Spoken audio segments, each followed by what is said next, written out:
네, 국내 코로나19 해외 유입과 지역 발생 감염 사례가 모두 증가하면서 어제 하루 신규 확진자가 48명 발생했습니다. 이런 가운데 본격적인 여름 휴가와 또 방학 시즌이 방역 관리의 새로운 변수로 떠오르고 있는데요. 오늘 전문가와 함께 관련 내용들 짚어보도록 하겠습니다. 박민선 서울대병원 가정의학과 교수 모셨습니다. 어서 오시죠. 네, 안녕하세요. 네, 코로나19 일일 신규 확진자가 어제 20명대에서 다시금 48명까지 늘어났습니다. 특히 한 자릿수를 보이던 지역 감염 사례가 다시 또 14명으로 두 자릿수로 올라왔는데 현재 국내 상황 좀 어떻게 보고 계신지요? 네, 지금 약간의 등락폭은 있긴 하지만 앞으로 상당 기간 두 자릿수 정도의 신규 확진자 수를 유지하지 않을까 하는 그런 생각을 하게 되고요. 네. 아무래도 해외 유입 사례가 지속적으로 어느 정도 선을 유지하게 될 거고 거기에 따라서 약간씩의 이 어떤 휴가라던가 아니면은 이제 해외 유입 사례에서 시작된 지역 감염이라든가 이런 변수들이 조금씩 작동하면서 변동폭이 있긴 하겠지만 두 자릿수 정도의 이런 신규 확진자 수를 유지할 것으로 생각됩니다. 네, 좀 세부적으로 살펴보도록 하겠습니다. 선박 관련 감염이 여전히 심상치가 않습니다. 오늘 이 부산항 러시아 선박과 관련해서 선원 12명이 또 추가로 확진 판정을 받았는데 이 배에서만 지금 확진자가 44명이 나왔습니다. 거의 절반 가까이가 감염이 된 상황인데 이게 더 나오지 않게 할 수 있는 방법은 없는 겁니까?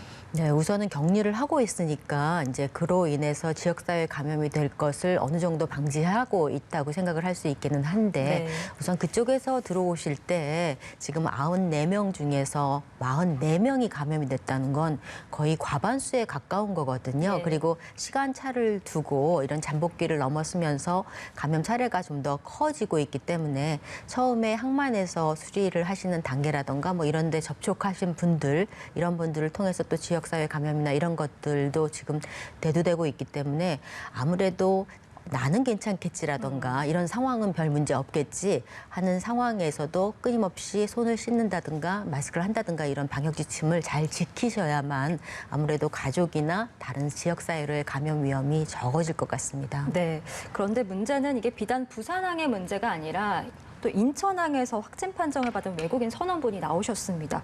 역시나 러시아 화물선에서 이제 60대 선원분께서 양성 판정을 받으신 건데 공교롭게도 이게 계속 러시아 선원발 감염이 이어지다 보니까 이게 전 항만으로 확산되는 것이 아니냐라는 우려와 함께 추가적으로 좀 선박과 관련해서 대책이 필요하다라는 지적들도 나오는 것 같습니다. 네, 충분히 그럴 가능성이 있습니다. 이제 비행기는 개개인적인 여행이라든가 아니면 가족 단위 정도의 여행일 가능성이 높고 물론 회사에서의 출장 이런 거에 가능성이 있지만 대규모의 이동이라고 보기는 어려워요. 네. 하지만 선박 같은 경우에는 한 회사나 일정 집단 화물선을 움직이는 경우이기 때문에 대규모의 선원들이 같이 움직일 가능성이 높기 때문에 비행기보다 훨씬 더 적극적인 그런 방역 지침이 필요하지 않을까 하는 생각을 하고요. 네. 말씀하신 것처럼 러시아에서 상당수가 지금 넘어왔기 때문에 지금 미국이나 브라질이나 인도나 이렇게 많은 인원들이 지금 신규 확진자가 나오는 국가들 중에서도 특히 러시아에서 많은 수가 왔다는 거는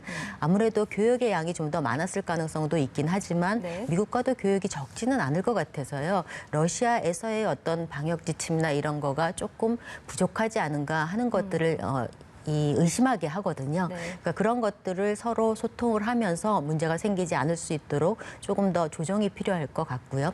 그런 의미에서 얼마 전에 이제 외국인들에 대해서 저희 이 어떤 보험이나 의료 수가를 적용하는 거에 있어서 다른 지침을 가져가겠다 하는 것이 나온 것은 환영할 만한 그런 이런 조치라고 생각이 듭니다. 네, 정부에서도 여러 가지 방안 조치들을 내놓고 있는데 이제 선박 관련 감염이 워낙 늘어나다 보니까 정세균 국무총리가 러시아를 비롯해서 이제 위험 국가에서 국내로 들어오는 선박과 관련해서는 PCR 음성 확인서를 모든 선원에게 제출받도록 하겠다라고 밝혔습니다. 뭐 우리가 비행기에서도 한번 시행했던 적이 있는데 이게 감염 확산 차단에 큰 효과가 있으리라고 보시는지요? 글쎄요, 이게 이제 위조의 가능성도 있긴 하긴 하지만 적어도 PCR을 하라는 그런 지침이 주어지면 네. 이 사람들이 문제가 있는지를 한번 체크할 수 있는 그런 기회를 가질 수밖에 없고요. 네. 또 이런 것들이 문제가 생겼을 때 PCR에 대한 검사 결과를 가지고 들어왔는데도 문제가 어떤 특정 국가에서 발생하게 된다면 그에 대해서 페널티를 준다든가 하는 어떤 지침을 마련하게 된다면 아무래도 이게 경제적인 이유로 움직이는 집단이기 때문에 효과를 발휘할 수 있지 않을까 하는 기대를 해봅니다. 네, 음성 확인서를 받는다는 건 좀 다행인데 뭐 역시 비행기 사례 때도 그렇고 국내에서 다시 확진되는 사례도 있었고 또 네. 가짜 의혹도 있었잖아요. 이런 네. 부분들이 좀 보완이 돼야 될 것 같습니다. 그런가 하면요, 주한미군 확진 사례도 발생을 했습니다. 이제 평택시에서 해외에서 입국한 미군 3분과 또 해외 방문자 1분 이렇게 4분이 총 확진 판정을 받으셨는데 이제 주한미군 확진자가 늘어나면서 그 주변 인근에 계시는 주민분들의 불안감 또 우려가 커지고 있는 상황입니다. 아무래도 군대가 이제 집단 생활을 하다 보니까 네. 그 우려가 더 커질 수밖에 없는데. 네, 이제 우리나라도 지금 이제 군대에서의 감염이 문제가 되지 않았습니까? 네. 얼마 전에. 하지만 우리나라에서의 군인과 이제 이 주한 미군의 군인은 조금 차이가 있을 것 같아요. 그분들은 아무래도 우리 군인 집단보다는 자유롭게 이동이 가능할 것 같고 출퇴근하는 집단도 좀 더 많을 것 같고요. 그리고 지금 해외에서 유입된 주한 미군에 있어서의 감염 사례가 보고되고 있는 것처럼 네. 다른 모든 집단도 여행이나 이런 것들에 대해서 조금 더 엄격한 규율을 적용하고 있는 상황이지 않습니까? 네. 그러니까 주한 미군도 사실 미국이 가장 지금 전 세계적으로 많은 신규 확진자를 내고 있는 국가이기 때문에 좀 더 엄격하게 여행할 수 있는 경우를 조정을 하면 좋지 않을까 하는 생각을 하고요. 네. 그리고 그 이후에 돌아와서는 우리나라 모든 비행기를 타고 온 사람들에게 주어지는 지침과 같은 지침이 적용돼야 할 것으로 생각이 되고 다시 이분들이 이제 부대로 복귀할 때 검사를 좀 더 확실하게 하고 들어가게 하는 것들을 고민해야 될 것 같습니다. 예, 알겠습니다. 이런 가운데 국내에서는요, 이번 주가 방역의 분수령이 될 것이다라는 전망이 나오고 있습니다. 아무래도 이번 주부터 초중 고등학교가 이제 방학에 들어가기 때문인데 사실상 우리가 그 등교 계약을 할지 말지 고민할 때 그 시점에 이제 계약을 하게 되면 거기서 확진자가 많이 늘어날 것이다라고 우려를 했는데 지금 1학기 통계를 보면 주로 가정 내에서 학생들이 확진 판정을 받은 것으로 지금 대다수가 차지를 했습니다.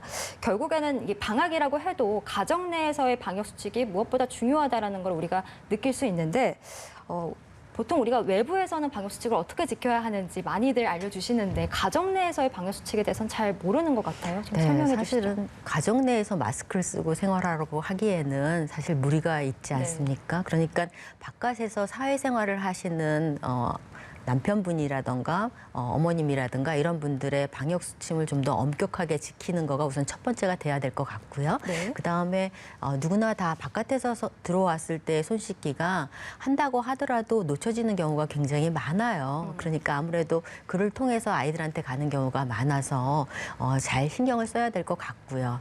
이제 학교에서의 상대적으로 저희가 생각했던 것보다 아이들에게서의 감염 횟수가 좀 적었던 거는 그만큼 학교에서 좀 더 지침을 열심히 지키려고 노력을 했고 바로 문제가 생기면은 다시 등교를 안 하게 하는 등의 지침이 빠르게 적용이 됐기 때문이거든요. 네. 그러니까 어머님, 아버님도 자신들의 건강 상태라든가 또 아이들의 건강 상태를 조금 면밀하게 지켜볼 필요가 있고요. 그렇다고 해서 아이들을 이제 여름방학 내내 실내에서 두는 거는 사실은 건강상의 문제를 일으키기 쉽기 때문에 단체로 모이는 장소가 아닌 데에는 같이 산책이라든가 이런 거를 하면서 아이들 자체의 면역력을 잘 유지할 수 있게 네. 도와주셔야 할 것 같습니다. 네, 이 시기를 또 잘 보내야 2학기에도 등교 수업이 가능하니까요. 네. 가정 내에서도 좀 잘 유념해 주셨으면 좋겠습니다. 해외 상황도 좀 살펴보겠습니다. 이란의 상황을 보려고 하는데요. 코로나19 사망자가 하루 만에 235명이 증가를 했습니다. 지금 확진자 수는 그다지 그렇게 크게 급증을 하지 않았는데도 사망자 수가 이렇게까지 증가하는 것, 이거는 의료 체계가 붕괴됐다고 봐야 됩니까? 어떻게 봐야 될까요? 맞습니다. 이제 근본적으로 이제 의료 체계가 조금 취약한 거 그리고 많은 인원을 이렇게 이 케어할 수 없는 상태인 것이 첫 번째 문제일 수 있겠고요. 예. 두 번째로는 점점 더 감염이 혹시 고위 위험군이라든가 아니면 고령자 쪽으로 퍼져가기 때문에 사망 위험이 높은 집단들이 좀 더 문제가 되는 게 아닌가 이 두 가지 경우의 수를 다 따져봐야 될 것 같고요. 네. 저희가 실제적으로 데이터를 보고 있는 게 아니기 때문에 정확하게 말씀드리기는 어렵지만 그런 두 가지 경우를 생각해 볼 수 있겠습니다. 네. 그리고 일본 상황도 좀 짚어보면 일본은 코로나19 확진자가 980명이 또 신규 확진자입니다. 우리와 좀 비교했을 땐 굉장히 많은 수인데 지금 이런 상황에서도 일본 정부는 국내 여행을 좀 장려하고 있거든요. 이것이 결국에는 어느 정도 영향을 미쳤다라고 봐야 되겠죠. 네, 그렇습니다. 사실은 처음부터 일본은 우리나라보다는 조금 느슨한 방역 체계를 유지하고 있었다고 볼 수 있고요. 네. 근데 이제 방역 시스템을 관할하는 부서에서부터의 느슨함을 가져가게 되면 국민들은 그것보다 훨씬 더 느슨해지기 쉽거든요. 예. 거기다가 여행을 좀 더 장려하는 어떤 경제적인 면에서의 어떤 부담을 줄이고자 하는 그런 시도를 했다는 것 자체가 그냥 기본적으로도 여름에는 좀 더 여행이나 외부에서 그냥 직접적으로 접촉할 가능성이 높아지고 있는 상황인데 그 상황에서 여행을 장려하는 것은 조금 좀 이른 시도 좀 그런 것이 아니었을까 하는 생각이 들고요. 네. 갑자기 이제 신규 확진자가 늘게 되거나 그러면 아무리 선진국인 일본이라고 하더라도 그런 것들을 다 감당하기엔 조금 어려움이 있지 않을까 하는 것이 있고 예. 또 그에 따라서 우리나라도 직접적으로 조금 영향을 받는 부분이 있지 않을까 싶어서 조금 걱정이 되는 부분은 있습니다. 네, 이처럼 국내 국외할 것 없이 코로나19 소식에 연일 쏟아지고 있는데 벌써 6개월이 넘어가는 시점에서 이 코로나19 장기화로 국민들의 피로도가 매우 큽니다.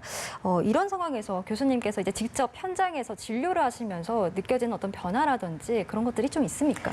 네, 그렇습니다. 이제 코로나 자체로 감염병에 걸려서 병원을 찾으시는 거 이외에 기본적으로 원래 케어 받으시던 질병이라던가 저희가 이제 기본적으로 검진을 하신다든가 이러면서 관리 드리던 환자들의 경우에 있어서 네. 보통 어느 정도 주기로 검사를 하게 하는데 그거보다 좀 더 짧은 주기에 암이 생긴다던가 부정맥이 생긴다던가 이런 것들을 지금 자꾸 경험하게 됩니다. 네. 이렇게 된다는 거는 기본적으로 어떤 코로나 신종 코로나 감염증의 일환으로 그로 인한 여파로 사회, 경제, 정치 모든 것이 좀 불안정해지기 때문에 국민들이 감정적인 스트레스를 잘 다스리지 못하시게 되면서 네. 생기는 문제가 아닌가 하는 그런 생각을 하게 되고요. 어렵기는 하지만 아무리 어려운 상황도 지나가게 되어 있긴 하거든요. 네. 그 사이에 마음을 크게 딱 다잡으시고 기본적으로 해야 할 그런 방역 지침만 잘 지키신다면 건강을 잃지 않고 문제가 생기지 않으면서 현명하게 이 난국을 타개할 수 있지 않을까 하는 생각을 해봅니다. 예, 우리가 이 경제적 또 정신적 문제까지 참 어려운 시기인데 또 이 시기를 잘 이겨내는 것도 우리의 또 남은 과제지 않을까 싶습니다. 오늘 박민선 서울대병원 가정의학과 교수 모시고 코로나19 소식 이야기 나눠봤습니다. 말씀 고맙습니다.